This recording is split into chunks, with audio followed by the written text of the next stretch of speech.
de pie ante el mundo, de rodilla ante Dios. Meditemos la palabra del Señor en el nombre de Dios Padre, Dios Hijo y Dios Espíritu Santo. Báñanos, Señor, con tu Espíritu. Regocija dentro de nosotros tu hermosa y bella luz. Danos tu sabiduría, tu inteligencia, tu discernimiento. Danos el comprender lo que es bueno y lo que es malo, para hacer solo lo bueno, ya que lo bueno es grato a ti y es para el bien nuestro. Vamos a ver en el Evangelio de Marcos 3, 22, 30. En aquel tiempo los escribas que habían venido de Jerusalén decían acerca de Jesús: este hombre está poseído por Satanás, príncipe de los demonios, y por eso los echa fuera. Jesús llamó entonces a los escribas y les dijo en parábola: ¿cómo puede Satanás expulsar a Satanás? Porque si un reino está dividido en bandos opuestos, no puede subsistir. Una familia dividida tampoco puede subsistir. De la misma manera, si Satanás se rebela contra sí mismo y se divide, no podrá subsistir, pues ha llegado su fin. Nadie puede entrar en la casa de un hombre fuerte y llevarse sus cosas si primero no lo ata. Solo así podrá saquear la casa. Yo les aseguro que a los hombres se les perdonarán todos sus pecados y toda su blasfemia, pero el que blasfeme contra el Espíritu Santo nunca tendrá perdón, será reo de un pecado eterno. Jesús dijo esto porque lo acusaban de estar poseído por un espíritu. Palabra de Dios. Gloria a ti, Señor Jesús.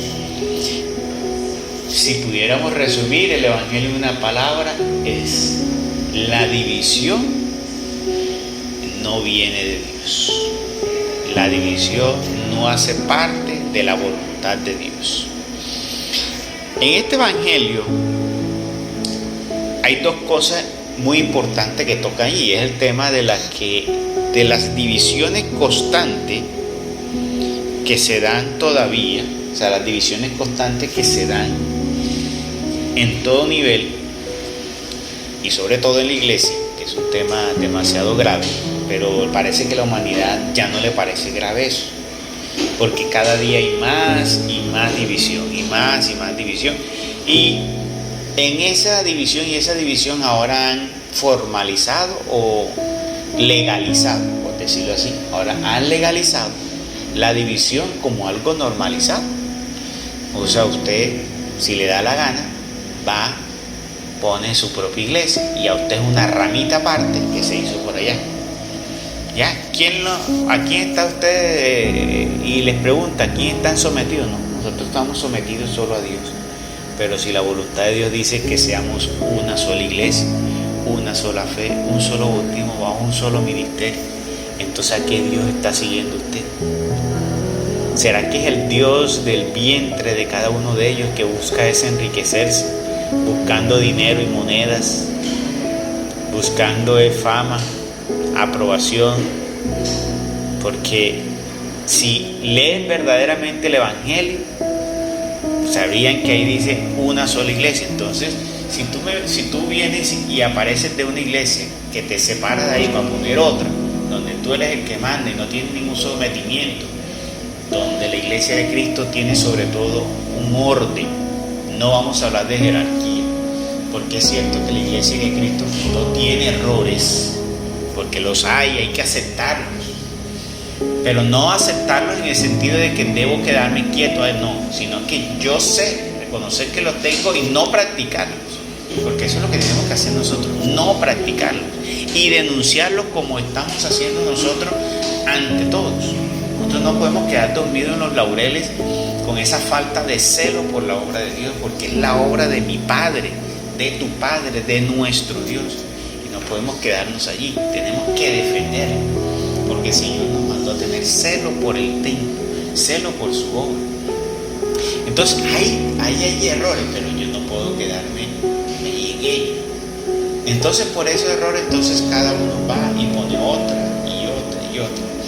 Esa división es la que el Señor dice que no le gusta, no viene de Dios. Un reino dividido no va a subsistir, ¿ya? Y grandiosamente usted se da cuenta de eso. Mire, la iglesia ¿Quiénes dividió la iglesia? Lutero, los luteranos. Miren, ¿dónde están los luteranos el día de hoy? La iglesia católica sigue y permanece. ¿Dónde están los luteranos? Ahí están, perdidos.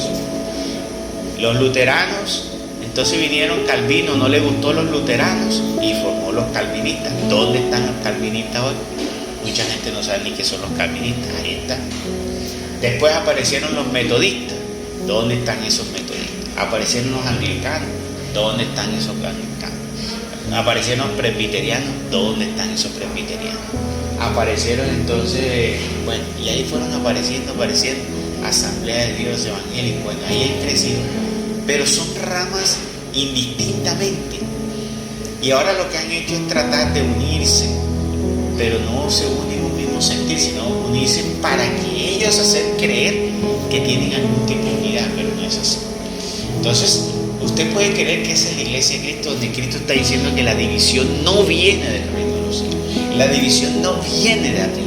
Por lo tanto, uno permanecer en alguna de esas divisiones, tú estás en división hacia la iglesia o a la voluntad de Dios. Eso es algo muy importante tener en cuenta. Porque la voluntad de Dios es clara. La palabra de Dios dice una sola fe, una sola iglesia, no son varias, eso, una. Pero peor todavía dice un solo ministerio. Un solo ministerio. No son todos queriendo ser ministros y todos queriendo bautizar, todos queriendo casar, todos queriendo dar el cuerpo de Cristo. Eso no es así. No es así. Por eso tenemos que tener cuidado con eso. Una cosa es que puedan predicarlo, eso sí, podríamos decir. Y eso, aquellos que reciben la autoridad, porque hay algunos que se han hecho llamar. Dentro de la misma iglesia hay sacerdotes que Dios ha llamado, como hay otros que se han hecho llamar. Eso también es una realidad que no podemos esconder. Si no, miren, hay sacerdotes que son pedófilos, que son homosexuales. ¿Dios los escogió? No, se hicieron llamar. Pero la iglesia, como les ha faltado el talante, como están tan empatados los altos jerarcas, ya, como dice, se han dejado llevar de eso. Pero Dios la va a purificar. Ya comenzó la purificación de la iglesia. Ya va a comenzar la purificación de un nuevo sacerdocio. Solo les digo eso. Ya comenzó la purificación de un nuevo sacerdocio. Ya Dios envió a la persona. Tomó una persona, la tuvo en su presencia y la envió para comenzar a purificar la iglesia. En Isaías 42 habla de esa persona. Entonces, mire que la voluntad de Dios ha sido que tengamos la unidad. Y el mensaje que Dios mandó por esta persona es que nos mantengamos en unidad a esa iglesia. Que aunque dice, el mismo Señor dice, mi iglesia, aunque le han introducido graves errores, sigue siendo mi iglesia. El sacerdocio, aunque se ha apartado de mí, siendo así el sacerdocio que yo reconozco. O sea, son los ministros que yo reconozco. Y tal vez ellos se condenen, y es muy probable que muchos se condenen por su mal vivir y su mal ejemplo, pero lo que ellos hacen en nombre del Señor, Dios los reconocerá. Por ejemplo, un bautismo, te lo puede celebrar un homosexual, un sacerdote homosexual, ese bautismo queda válido para ti. Él se condenará por su homosexualidad, pero para ti ese bautismo es válido. Te casó un hombre fornicario, pues él se condenará, pero ese matrimonio queda válido para ti. Te da la comunión un adúltero o un ladrón de estos sacerdotes, un abusador, pues ese que está recibiendo es el cuerpo y la sangre de Cristo, él se condenará porque no honró a Dios. Tenemos que tener muy claro eso, porque es importante hoy en día no seguir legalizando esta división que hay en el mundo rampante, que en muchos casos lo que busca es simplemente ¿qué? Es buscar a veces hasta enriquecimiento propio de esas personas. Y finalmente tener mucho cuidado con levantar blasfemia contra los demás. Hay un pecado que no es perdonado, es la injuria contra el Espíritu Santo, que por lo general es levantar blasfemia contra los que vienen verdaderamente de Dios, porque ahora todo el mundo dice que viene de Dios. No, ojo con eso. Una cosa, cuando uno dice viene verdaderamente de Dios, es porque Dios mismo lo ha tomado de la mano, le ha enseñado el mismo Dios y lo cogió Dios para una misión especial. Otra cosa es que tú, por medio de otras personas, hayas recibido una infusión del Espíritu Santo para que tu vida haya sido transformada. Entonces, ojo con levantarse y blasfemar contra la obra de Dios.